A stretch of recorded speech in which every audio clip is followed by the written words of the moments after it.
Do you think zebras dream in colour?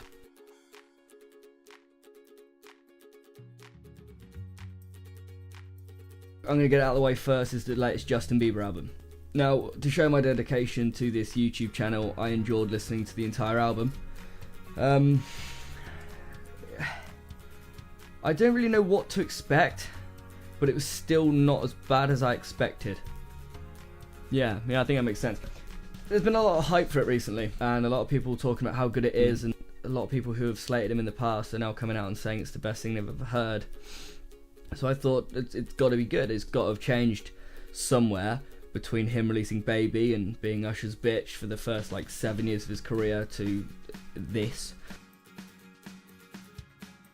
So I thought, okay, that's cool. So I dragged it up on Spotify and I started listening to it, and my god, it's awful. It's truly awful. And I wondered like why people were saying it was so good. And I've sort of come to the conclusion that he is the personification of doing the dishes wrong. Like, he's released such awful music for the past 7 or 8 years, or however long it's been, and it's just been, he's the one to hate. And as soon as he releases something which is just about on par with most of the other shit which is out there at the moment, he's sort of all of a sudden, it's like, well done, you've done a good job because it's you. And I don't think that's really fair on him or anyone else who's trying to be a respected musician.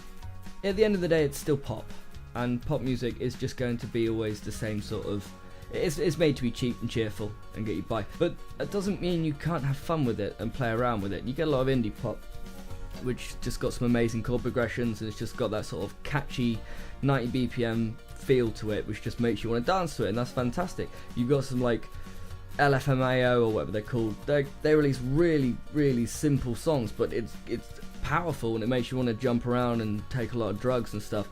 But like, his is so mundane and boring. Now, I don't really know what to compare it to. It's sort of a twist between Lana Del Rey if she had a stroke and just cat shit.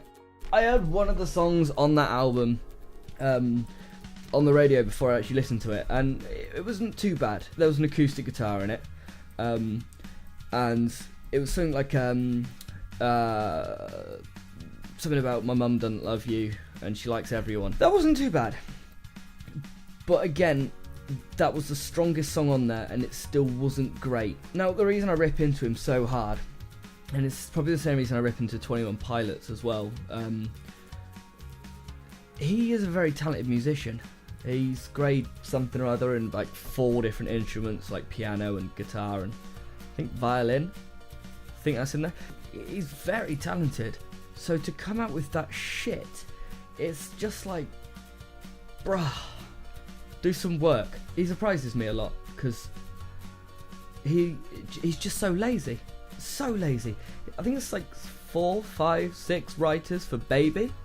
And I mean, I know he's younger and stuff, but if I was to have a look and see how many there are now, I don't think it'd be that many more for his latest stuff. And to be able to be that high up in the charts, like, it was it first, second and third song of his new album was in the charts. Like, shit, that's impressive. But it's awful.